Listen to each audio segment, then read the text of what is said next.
بسم اللہ الرحمن الرحیم. محترم سامعین کرام، اس وقت پاکستان میں ایک بل زیر بحث ہے اور عوام انتہائی اس سے تشویش کا شکار ہیں. مذہبی حلقے انتہائی اس سے پریشان ہیں. مسلمانان پاکستان اس کی وجہ سے انتہائی غمزدہ ہیں. وہ بل اور ایکٹ کیا ہے؟ پاکستان ٹرانسجینڈر ایکٹ ہے. یہ ایکٹ کیا ہے، اس کے مقاصد کیا ہیں اور اس کے نقصانات کیا ہیں اور اس سے روک تھام کی کیا حکمت عملی اپنائی جائے. یہ سن 2018 کی بات ہے کہ جب پاکستان مسلم لیگ نون کا آخری سال تھا اور پاکستان پیپلز پارٹی ایک ایکٹ لائی ہے. اس کا نام تھا پاکستان ٹرانسجینڈر ایکٹ، اور اس بل کو تحریک انصاف پاکستان اور مسلم لیگ نون کی معاونت اور سپورٹ سے پاس کیا گیا اور اس بل پر کارروائی کی گئی ہے. عموماً یہ دیکھا جاتا ہے کہ یہ پارٹیاں آپس میں گتھم گتھا رہتی ہیں، ایک دوسرے کے خلاف محاذ کھولے ہوتے ہیں، لیکن جہاں ان کے مقاصد اور بیرونی آقاؤں کا خوش کرنے کا معاملہ آئے تو پھر یہ ایک دوسرے سے آگے بڑھ چڑھ کر اپنا حصہ ڈالتے ہیں اور وہاں ایک زبان ہوتے ہیں. اسی طرح اس بل کے ساتھ ہوا جب پاکستان ٹرانسجینڈر ایکٹ پاس ہونے کا معاملہ آیا تو یہ ساری پارٹیاں ایک طرف ہو گئی ہیں. بدقسمتی سے اب یہ ایکٹ قانونی شکل اختیار کر چکا ہے اور اس ایکٹ کے ذریعے بہت سارے لوگ درخواستیں جمع کروا چکے ہیں. اس کی تفصیلات میں آگے آپ سے شیئر کروں گا. اس ایکٹ کا بنیادی مقصد کیا ہے؟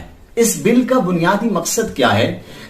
اور یہی وجہ ہے کہ جماعت اسلامی کے سینیٹر مشتاق صاحب کا کہنا ہے کہ ڈاکٹر شری مزاری نے فلور آف دی ہاؤس پر آ کر کہا کہ ہم نے جو ایکٹ پاس کیا ہے اور یہ جو بل لائے ہیں پاکستان پیپلز پارٹی لائی ہے اور اس کو ہم نے جو لاگو کیا ہے، اس سے ڈونلڈ ٹرمپ بہت خوش ہوئے ہیں، اس سے مغربی اقوام ہم سے بہت خوش ہوئی ہے اور ویسٹ ہم سے بہت خوش ہوگا. جب اس بل کے خلاف سینیٹر مشتاق صاحب نے بات کی تو اس کے جواب میں شری مزاری صاحبہ نے یہ کہا ہے. آپ خود اندازہ کیجئے کہ ہمارے فیصلے ڈاکٹر شری مزاری جیسی عورتیں جو کہ لبرل بھی ہیں، آزاد خیال ہیں، مغربی اقدار کی دلدادہ ہیں اور لبرل ہیں، ایسے لوگ ہم پر مسلط ہو کے ہمارے دین کا، ہماری دنیا کا فیصلہ کریں گے تو یقیناً ایسے فیصلوں سے ہماری قوم متاثر ہوگی. ظاہر یہ ایکٹ تو حقیقی مخنث انٹرسیکس کمیونٹی کے لیے پاس کیا گیا جنہیں ہم ہجڑا بولتے ہیں کہ ان کے حقوق کے حوالے سے آواز اٹھائی گئی ہے.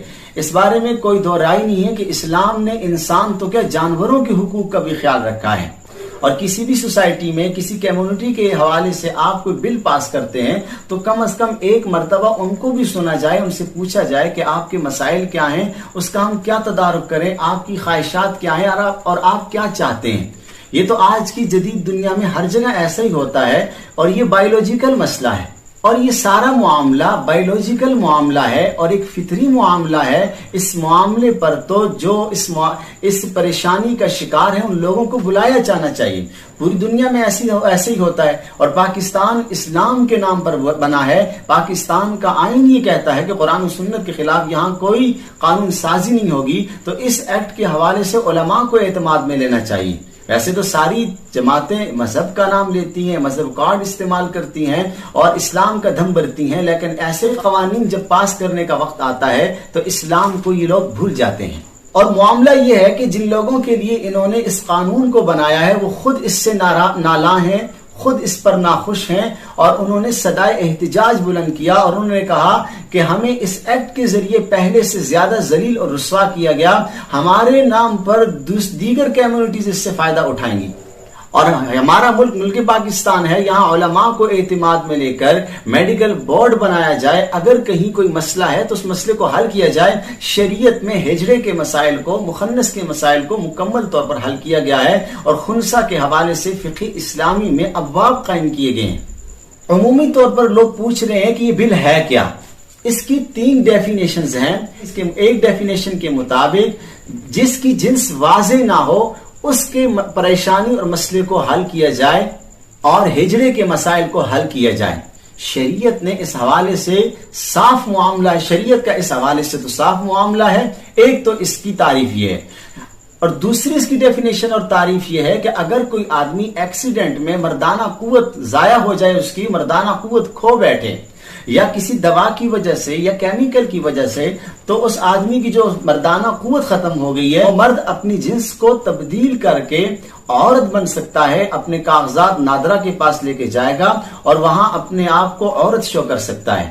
اس سے نقصان کیا ہوگا؟ ایک مرد اپنے آپ کو جب عورت بنائے گا تو اس کے نقصانات کیا ہوں گے؟ بایولوجیکل ساخت کے اعتبار سے یہ ایک حقیقی مرد ہے، اس کے باوجود یہ اپنے آپ کو عورت کلیئر کرے گا، اس کے نقصانات بہت ہی بھیانک ہیں۔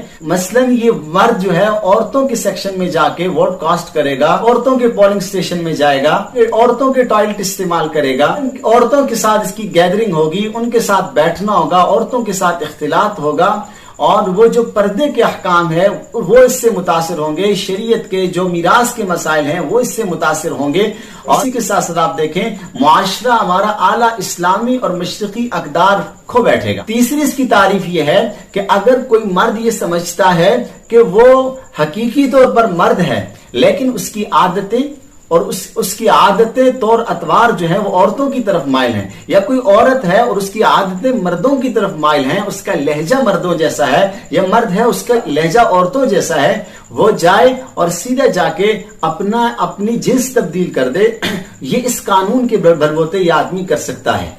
آپ خود اندازہ کیجئے، ایک مرد اپنے آپ کو عورت یا ایک عورت اپنے آپ کو مرد بنا دے اور اپنی جنس چینج کر دے، کیا شریعت میں اس کی اجازت ہے؟ کیا انسانی اعلیٰ اقدار اس کی اجازت دیتے ہیں؟ کیا انسانی اعلیٰ اخلاق اس کی اجازت دیتے ہیں؟ یہ انسانیت کو شرما دینے والا کام ہے۔ اس سے نقصانات کیا ہوں گے؟ اس سے ہم جس پرستی کو فروغ ملے گا جس کو روکنا پھر ہمارے بس میں نہیں رہے گا۔ اور ہم جس پرستی کیسے ہوگی؟ ایک عورت سے مرد شادی کرے گا، اس مرد نے اپنے آپ کو عورت بنایا ہوگا، ایک مرد سے مرد شادی کرے گا اور اس مرد نے اپنے آپ کو عورت بنایا ہوگا، تو ہم جس پرستی کو فروغ ملے گا ہمارا معاشرتی نظام تباہ و برباد ہو جائے گا، ہمارا خاندانی نظام داؤ پر لگ جائے گا۔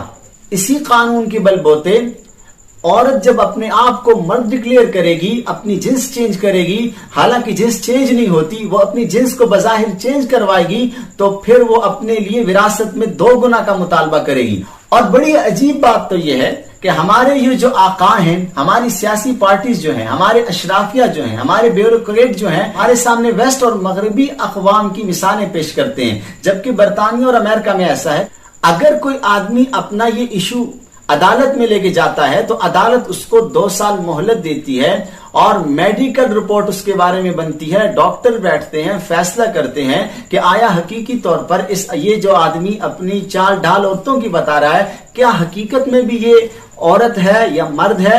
2 سال بعد یہ میڈیکل بورڈ فیصلہ کرتا ہے، جبکہ ہمارے ہاں ان ساری چیزوں کو صرف نظر رکھا گیا، ڈاکٹرز کو اعتماد میں نہیں لیا گیا اور بایولوجیکل کے ماہرین جو ہیں ان کو اعتماد میں نہیں لیا گیا، اور اسی کے ساتھ ساتھ علماء کو اعتماد میں نہیں لیا گیا۔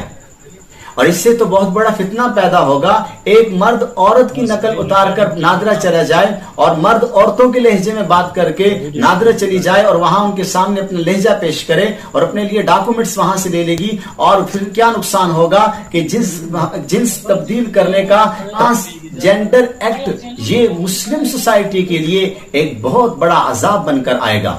آج آپ دیکھیں مغربی دنیا میں سنگل پیرنٹ یا دونوں پیرنٹ، ایک ولدیت اور دونوں ولدیت سے محروم بچے ہمیں ملتے ہیں، اور مغربی اقوام جب ان بے حیا اور حیا سوز نشوں میں مبتلا ہوئی تو مغربی اقوام نے اپنی جنس چینج کی۔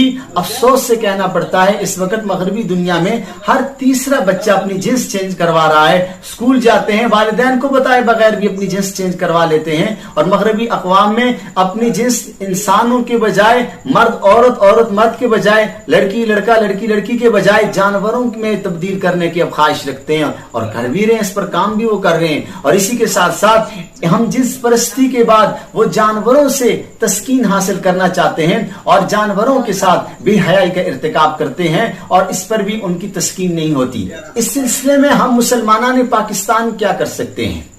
سب سے پہلا کام تو یہ ہے کہ ہم اس ایکٹ کو سمجھیں اور پوری قوم کو سمجھائیں کہ مخنث ہیجڑوں کا نام لے کر اور ان کے حقوق کا ٹچ دے کر پاکستان میں بے حیائی کو فروغ دیا جا رہا ہے۔ اس حوالے سے تمام مسلمانان پاکستان کو چاہیے کہ سوشل میڈیا پر آواز اٹھائیں، علماء ممبروں کے ذریعے آواز اٹھائیں، علماء سوشل میڈیا پر آئیں، یوٹیوبرز کو چاہیے وہ اس پر پروگرام کریں۔ آخر ہم سب مسلمان ہیں، ہمارا سارا خاندانی نظام اور سسٹم تباہ ہو کے رہ جائے گا، ہم اپنی اعلیٰ اقدار کھو بیٹھیں گے۔ اور اسی کے ساتھ ساتھ سینٹ کی قائمہ کمیٹی برائے انسانی حقوق کو خطوط لکھے جائیں، ای میل کی جائے کہ ہم اس قانون کو نہیں مانتے، پاکستانی سوسائٹی اسلامیان پاکستان اس کو تسلیم نہیں کرتے، یہ ملک بنا اسلام کی بنیاد پر، وگرنہ ہندوستان سے جدا ہونے کا مطلب کیا تھا؟ کیا سرزمین کی وجہ سے جدا ہوئے؟ کیا پانی کی وجہ سے جدا ہوئے؟ کیا رنگ و نسل کی وجہ سے جدا ہوئے؟ کیا زبان کی وجہ سے جدا ہوئے؟ ہم اردو اچھی بول سکتے تھے تب اس لیے ہندوستان سے جدا ہوئے؟ اگر آخر جدا ہونے کے ریزن کیا ہیں، جدا ہونے کی وجوہات اور اسباب کیا ہیں، یہی تو سبب تھا کہ پاکستان کا مطلب کیا؟ لا الہ الا اللہ۔ اس لیے تمام اسلامیان پاکستان کو خطوط لکھنے چاہیے سینٹ کی قائمہ کمیٹی برائے انسانی حقوق کو کہ ہم اس قانون کو سرے سے نہیں تسلیم کرتے۔ اور سب سے آخر میں بات، تمام مسلمانوں سے یہ گزارش ہے، الہا و زاری کے ساتھ رب العالمین کے سامنے گڑ گڑا کر یہ دعا کریں، الہ العالمین ہمیں آئندہ نیک حکمران چننے کی توفیق عطا فرما، یا اللہ ہمیں مسلم حکمران نصیب فرما جو عادل بھی ہوں، جو اچھے لوگ ہوں، قرآن و سنت کے پاسدار ہوں، انسانی حقوق کو شریعت کی روشنی میں ان کا خیال رکھنے والے ہوں، جن سے جو حقوق اللہ اور حقوق العباد کو دونوں کو ساتھ لے کر چلنے والے ہوں۔ بہت بہت شکریہ۔